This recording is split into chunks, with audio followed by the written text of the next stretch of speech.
semuanya, nama saya Fani Kurnia dari kelompok 8. Di sini saya akan menjelaskan tentang peranan umat Islam dalam menghadapi virus corona dan menghentikan penyebarannya.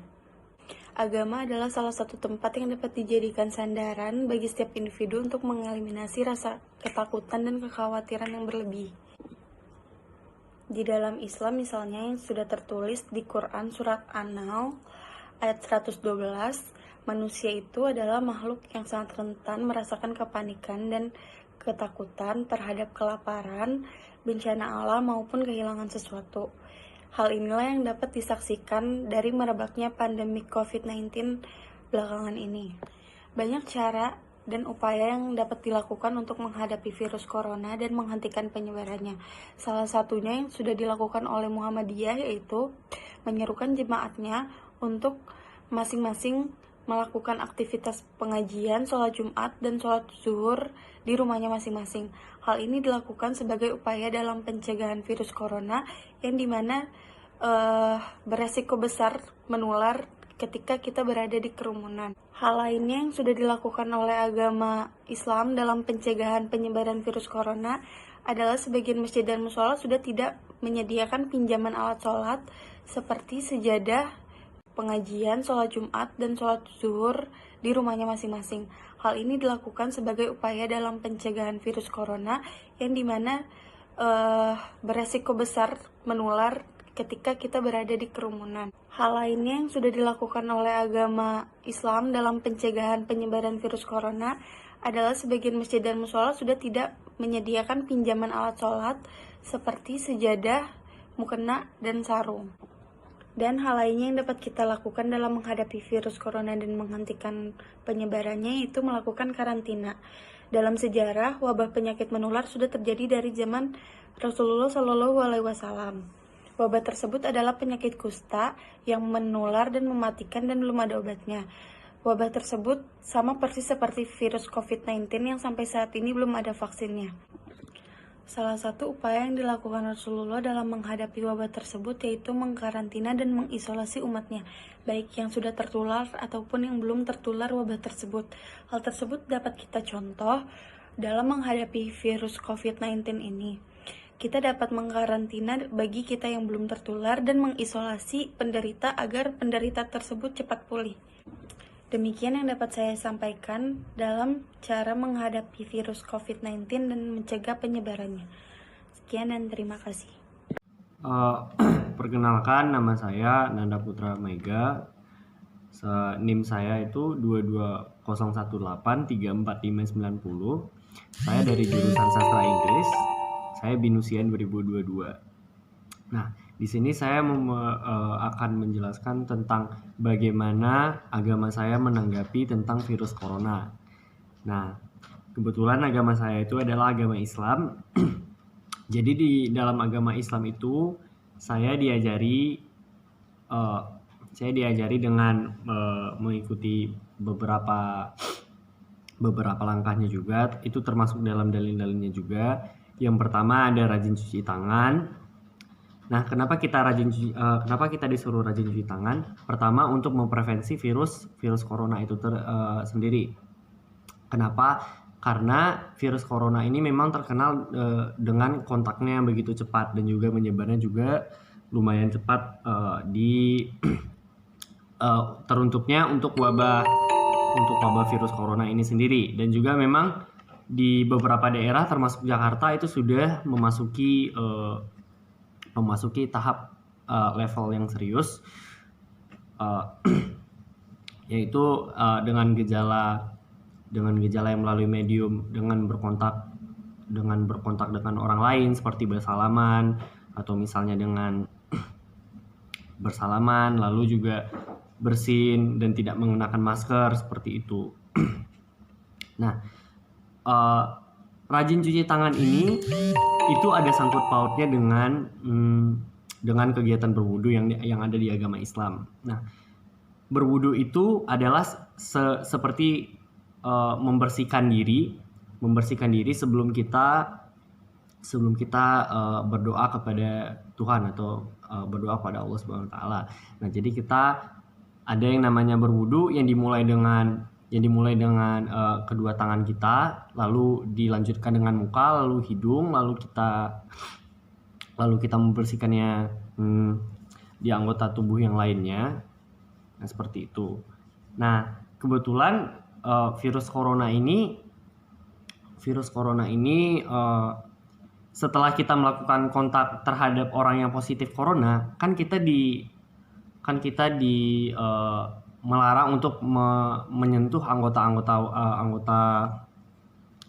indera tertentu, seperti tidak boleh menyentuh hidung, tidak boleh menyentuh mulut, tidak boleh menyentuh mata, karena biasanya di situ akan tertransfer yang dimulai dengan kedua tangan kita, lalu dilanjutkan dengan muka, lalu hidung, lalu kita membersihkannya di anggota tubuh yang lainnya. Nah, seperti itu.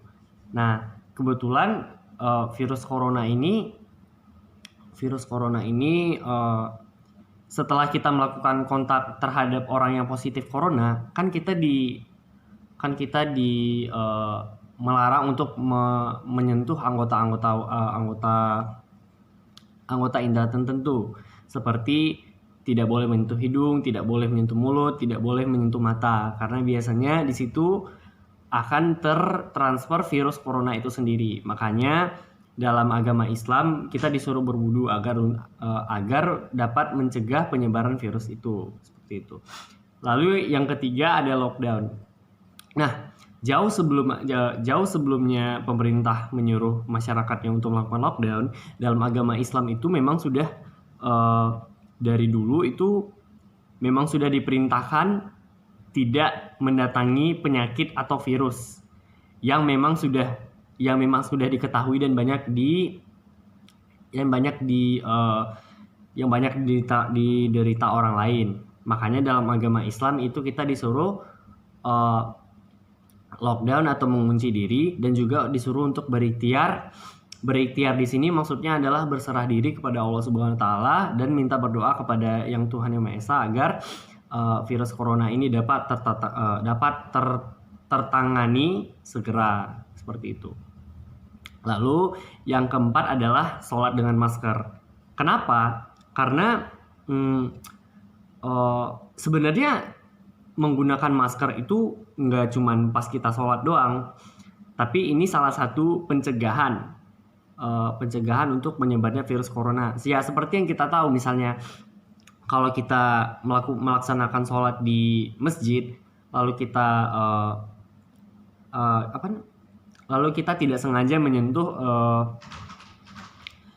tidak sengaja melakukan kontak terhadap, misalnya kita sedang sujud, lalu tangan kita itu terkena semburan pilek atau bersin dari orang yang terkena virus corona.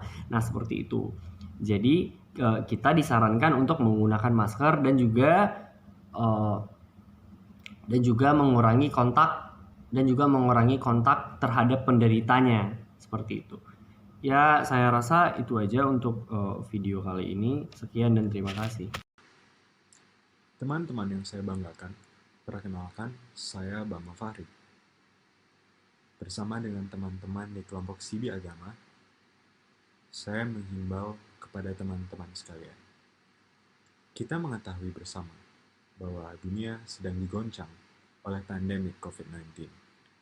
Oleh karena itu, sebagai umat beragama, saya mengajak teman-teman sekalian untuk sama-sama berdoa, memunajatkan permohonan kepada Tuhan Yang Maha Kuasa agar pandemi ini segera berakhir. Pandemi ini mengenai siapa saja. Pandemi ini tidak mengenal suku, ras, ataupun agama. Oleh karena itu, sebagai sesama umat beragama, sudah selayaknya kita bersatu, bahu-membahu, berusaha, berikhtiar, sekuat tenaga untuk mencegah dan menyetop rantai penyebaran virus COVID-19. Teman-teman sekalian, usaha yang telah dilakukan tidak akan ada artinya tanpa doa dan permohonan kita kepada Tuhan yang Maha Kuasa. Oleh karena itu, marilah kita memohon kepada Sang Pencipta yang menciptakan COVID-19 dan yang menciptakan kita semua. Dengan doa kita semua, saya yakin dan kami yakin badai COVID-19 akan berlalu. Halo, selamat sore. Saya Gadis Angelika Limas dari jurusan Komputerisasi Akuntansi BINUSIAN 2022. Saat ini saya akan menjelaskan mengenai tata cara umat beragama dalam keberagaman dalam menghadapi virus corona. Yang virus corona yang sekarang sedang marak di dunia ini. Virus corona itu bukan hanya merenggut banyak orang, tapi juga mengubah tata cara kehidupan manusia di seluruh dunia, mulai dari interaksi sesama maupun proses hubungan dengan Tuhan. Beberapa orang mengurung diri di rumah, menghindari tempat keramaian, dan menunda perjalanan ke tempat lain. Sebagian lainnya hanya mengubah tata cara bersalaman dari berjabat tangan dan berpelukan menjadi salam dengan menggunakan sikut dan kaki. Virus corona juga berdampak dalam kehidupan keagamaan umat manusia. Gereja, masjid, kuil, dan sinagoga. Mengubah tata cara demi menahan penyebaran penyakit COVID-19. Apa saja pengaruh virus corona terhadap kehidupan beragama umat manusia di dunia? Berikut penjelasannya. Saat ini saya akan menjelaskan tentang Islam. Umat Islam biasanya berdoa di Masjid Haram usai dilakukan sterilisasi dari virus corona. Masjid Al-Haram di Mekah biasanya dipenuhi oleh peziarah, tapi jumlah itu kini berkurang sangat gratis. Masjid Haram telah dibuka kembali usai menjalani sterilisasi, tetapi pada sekitar Ka'bah tetap dipasang penghalang agar orang lain tidak menyentuhnya. Larangan mengunjungi Mekah dan Madinah juga masih diberlakukan. Berbagai umat muslim dari seluruh dunia biasanya datang untuk menjalani ibadah umroh yang berlangsung pada sepanjang tahun. Kemudian ada sekitar 8 juta umat muslim yang menunaikan ibadah haji ke sana setiap tahun. Pemilik Biro Perjalanan Haji dan Umroh di Nigeria, Hadizah Tanimudanu, mengatakan muncul beragam reaksi atas larangan kunjungan ke Mekah. Orang-orang sangat sedih. Mereka ingin melakukan perjalanan untuk beribadah, dan bukan hanya perjalanan umroh yang terpengaruh. Banyak juga yang khawatir seandainya ini akan terus terjadi di bulan Ramadan atau bahkan saat musim haji. Apakah yang akan terjadi? Pihak berwenang Arab Saudi mengatakan larangan kunjungan hanya bersifat sementara dan hingga kini belum ada indikasi proses ibadah haji akan terganggu. Sementara itu, praktik keagamaan yang bisa menyebarkan virus masih terjadi. Sempat muncul kekhawatiran ketika beberapa orang menjilati kuil suci Syria yang terekam dalam video yang sempat viral video ini. Seorang pria terlihat menjilat dan mencium gerbang kuil Musameh di provinsi Qom sembari berkata, "Saya tidak takut dengan virus corona." Beberapa orang percaya kuil itu memiliki kekuatan ilahi dan dapat membantu menyembuhkan penyakit. Seperti ini gambarnya.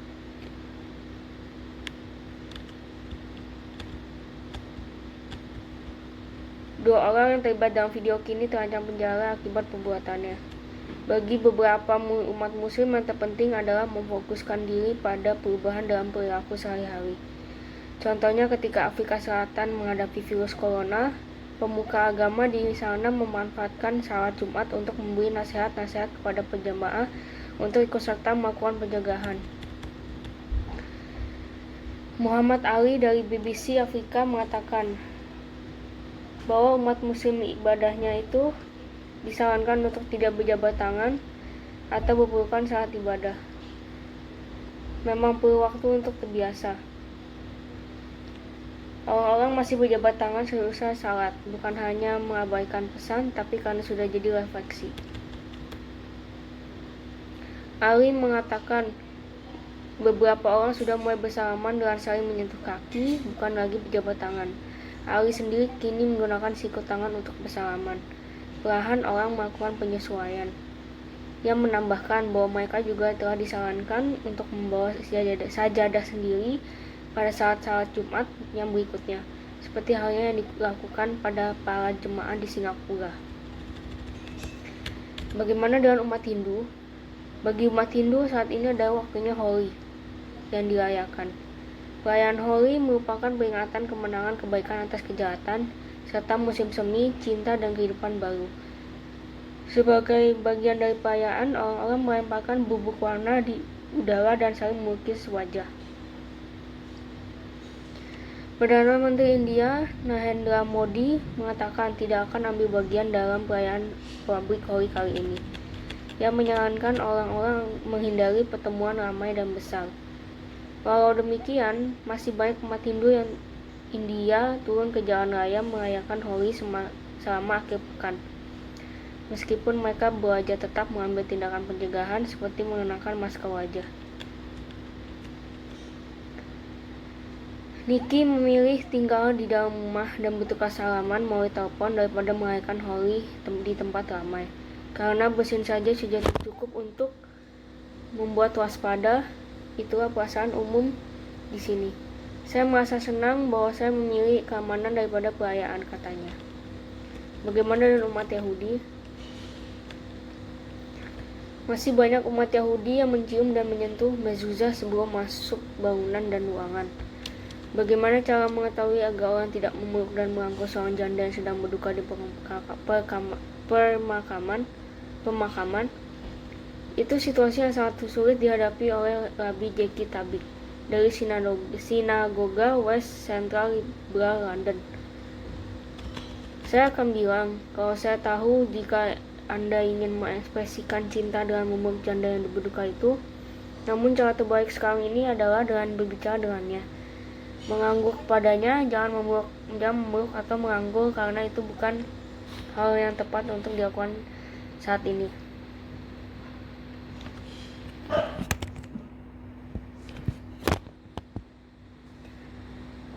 Rabbi Jack berencana untuk memberikan pelayanan dan pelajaran keagamaan secara daring, metode yang sudah dilakukan banyak sinagog liberal dan reformis. Bagaimana dengan umat Kristen?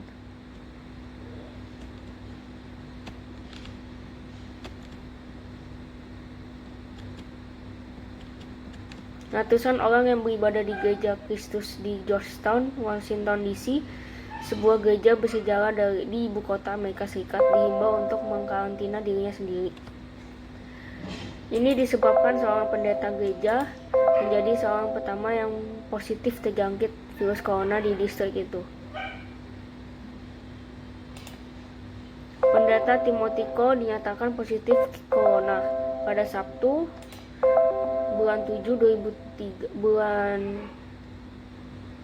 tanggal 7 bulan 3 lalu, dan kini telah menjalani karantina bersama keluarganya. Dilaporkan ada 550 orang yang menghadiri ibadah di mana Timothy memberikan komuni. Di Vatikan, Paus Fransiskus memilih untuk tidak menyampaikan berkat tradisional minggu dari teras jendelanya yang menghadap lapangan Santo Petrus. Sebagai gantinya, ia menyampaikan berkat minggu secara langsung melalui via media internet dalam upaya untuk mengurangi keramaian di Vatikan. Ini dilakukan saat jutaan orang di Italia bagian utara tengah menjalani karantina.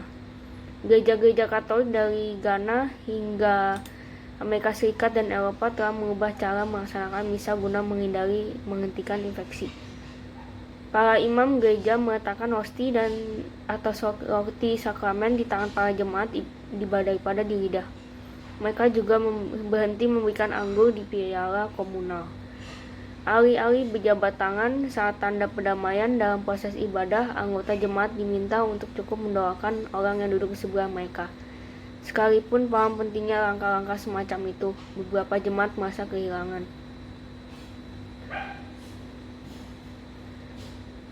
Bagi saya secara pribadi, menerima komunion adalah hal yang paling berharga. Ini benar-benar tubuh Kristus, itu benar-benar berharga. Ini memalukan, tetapi saya mengerti bahwa tindakan ini harus diambil. Penolakan hal ini harus diikuti karena perubahan tata cara ibadah dituding menjadi penyebab pesatnya virus corona di Korea Selatan. Kebanyakan orang-orang yang terinfeksi virus corona di negara itu terkait dengan kelompok Kristen yang disebut dengan gereja Shincheonji Yesus. Tata cara ibadah dan duduk berdekatan diduga menyebabkan virus menyebar lebih cepat di antara jemaat, yang kemudian meluas dan menginfeksi orang lain. Para pemimpin gereja ini juga dituduh menyembunyikan nama-nama anggota jemaat yang menghambat pihak berwenang mengidentifikasi orang-orang yang terinfeksi sebelum virus itu menyebar pesat. Gereja-gereja di seluruh dunia terus mencari cara terbaik untuk membantu menghentikan penyebaran virus corona dalam pedoman pemerintah. Berikut inilah tata cara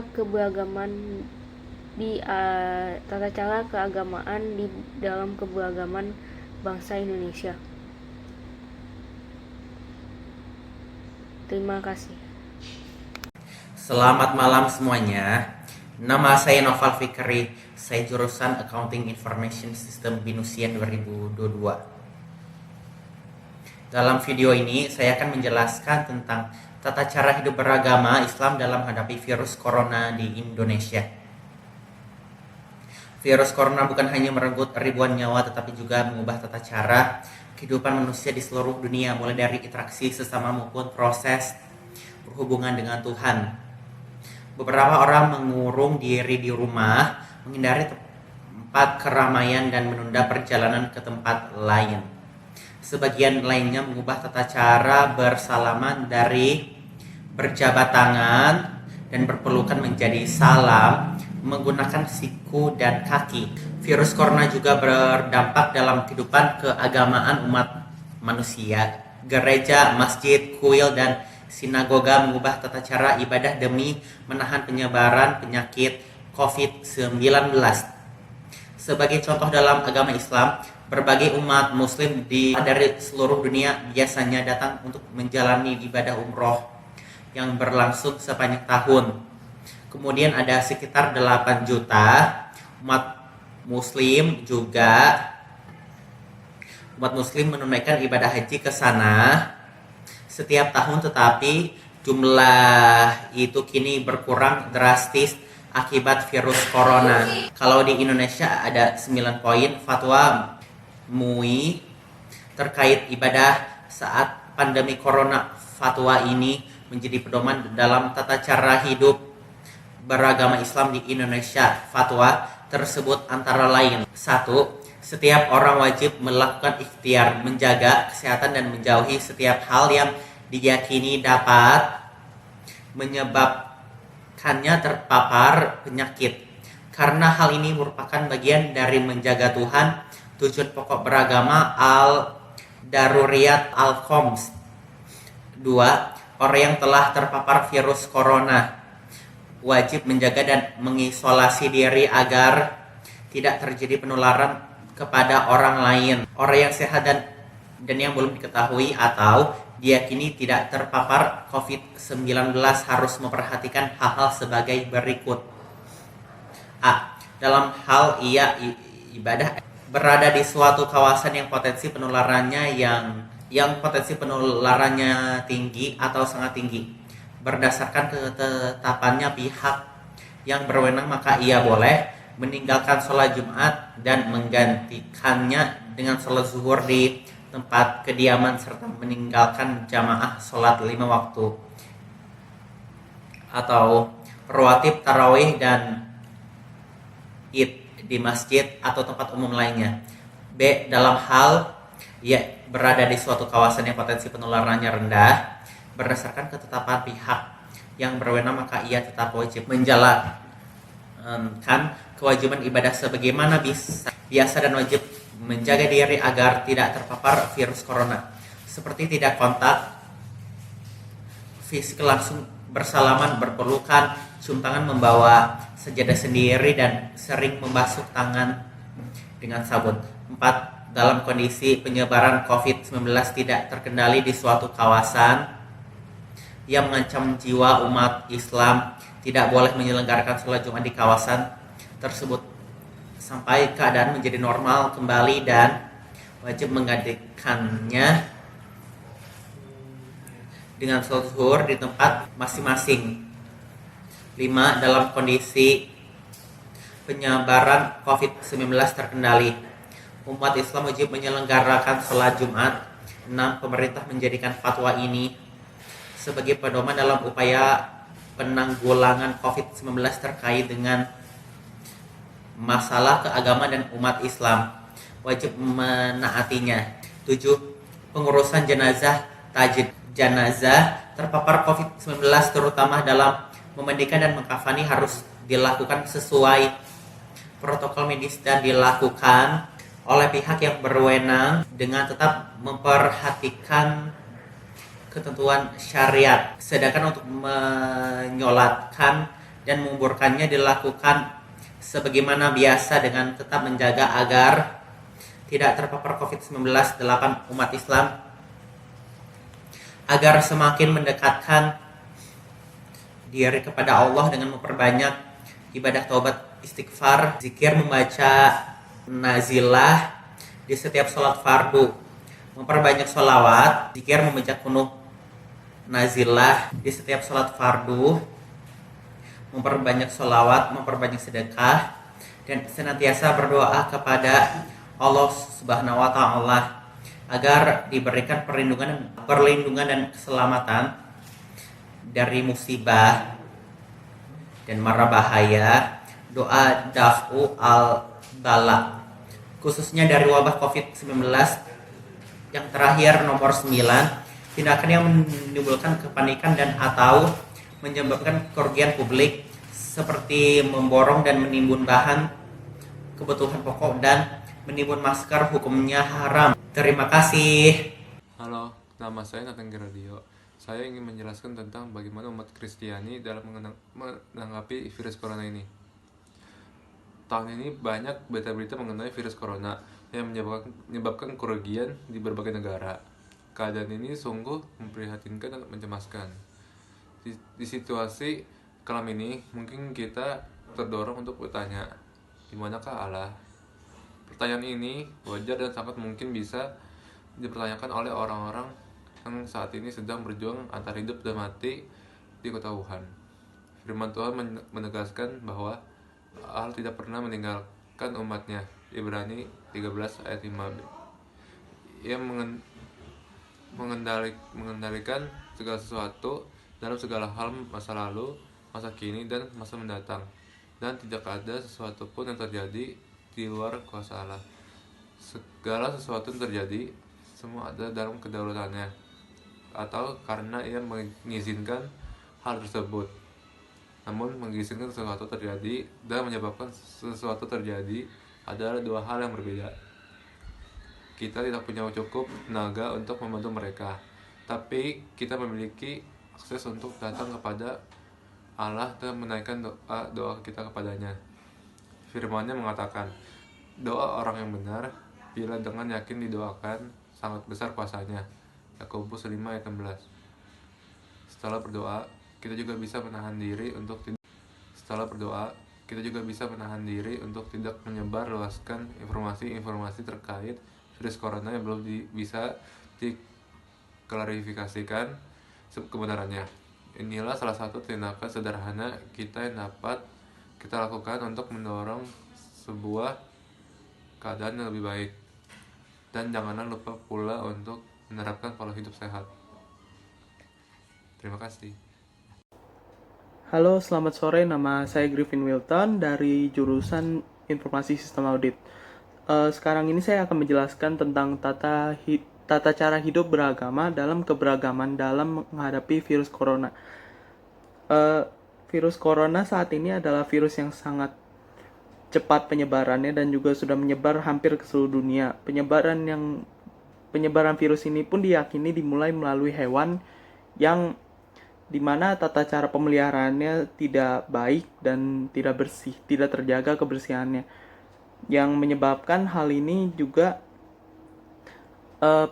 membuat penyebaran penyakit menjadi sangat cepat, menyebar dari satu hewan ke hewan yang lainnya hingga dikonsumsi oleh manusia dan manusia terkena dengan virusnya. Banyak hal yang berubah diakibatkan oleh penyebaran virus ini. Salah satunya adalah tata cara beragama, di mana sekarang ini kebanyakan kota-kota di negara-negara itu ditutup dan masyarakat diimbaukan untuk tidak keluar rumah sama sekali. Nah, hal ini menyebabkan orang-orang yang biasanya ke tempat ibadah untuk beragama menjadi tidak bisa pergi ke tempat ibadah seperti biasanya, dikarenakan oleh himbauan pemerintah untuk mencegah penyebaran virus lebih jauh dan lebih banyak lagi. Himbauan ini pun sudah diterapkan di Indonesia sendiri dan juga di seluruh pembuka agama sudah diimbaukan untuk sebisa mungkin tidak keluar rumah dan tetap beribadah di dalam rumah saja, dan juga di kontak fisik yang dikurangkan juga, dan tetap menjaga kesehatan, serta banyak lagi hal-hal lainnya seperti kita tidak boleh kekurangan minum air, kita harus memakai masker kemana-mana, harus tetap cek kesehatan setiap saat, sering cek kesehatan tapi tidak setiap saat juga. Nah, banyak juga budaya-budaya sendiri yang berubah, seperti kita tidak bersentuhan ketika bersalaman ataupun kita bertemu hanya sapa menyapa tanpa kontak fisik sama sekali. Hal ini juga hal ini dilakukan untuk mengurangi penyebaran dari virus tersebut agar tidak bertambah jumlah korbannya juga. Dan juga dihimbaukan seluruh anggota keluarga tidak keluar rumah sama sekali, dan juga kalau bisa bekerja dari rumah, dan untuk yang mahasiswa untuk kuliah di rumah dan seterusnya. Nah, tata cara untuk kehidupan selama menghadapi virus corona ini sebenarnya tidak begitu sulit. Kita cuma hanya perlu ikuti ajaran, tetap beribadah tapi tidak ke tempat ibadah itu langsung, tapi beribadah sendiri di rumah mengikuti kepercayaan masing-masing, dan juga tetap kegiatan-kegiatan dilakukan secara tertutup di rumah itu, dan juga tidak keluar. Nah, untuk umat-umat seperti agama Buddha, Islam, Kristen dihimbaukan untuk seperti membaca Alkitab di rumah ataupun membaca doa juga di rumah, bersyukur bersama keluarga, dan seluruh umat itu juga mengikuti perayaan, tidak harus keluar rumah tapi di dalam rumah juga. Seperti pada contohnya kalau agama Buddha, dia bisa membuat ibadah seperti membakar dupa ataupun membakar seperti kertas jimat yang biasa dibakar ketika hari-hari besar juga. Di situ kita tidak perlu harus keluar rumah ataupun ke benar-benar kayak ke tempat ibadah. Begitu juga dengan Kristen, kita bisa baca Alkitab di rumah atau rosario dan lain-lain dan sebagainya. Islam juga mungkin bisa baca Al-Quran di rumah juga, dan kita bisa mengurangi dampak dari virus corona ini dengan cara kita dari diri kita sendiri, dan tidak hanya menyalahkan ke pemerintah saja. Kalau ya hanya kurang lebih itu saja yang ingin saya sampaikan. Terima kasih banyak atas waktunya. Bagaimana sih tata cara menghadapi virus corona menurut agama Kristen? Menurutku itu seperti beribadah, terus sekolah minggu, katekisasi, terus kayak acara beribadah dan lain-lain sebagainya itu harus dilaksanakan di rumah deh. Karena virus corona di Indonesia itu, khususnya di Jakarta, semakin hari semakin banyak, sehingga kita tidak tahu kapan saat kita gereja itu ada orang yang kena virus corona atau tidak. Tapi kalau menurutku, jika ada pelayanan orang meninggal gitu, yang kayak mau dikubur gitu terhadap jemaat karena virus corona, kayaknya harus dipenuhi seperti jenazah dibungkus di plastik, terus dimasukkan ke kantong jenazah lalu dan disegel. Nah, ketika jenazah itu sudah disegel, nanti disemprotkan disinfektan. Mungkin itu menurutku ya. Terima kasih.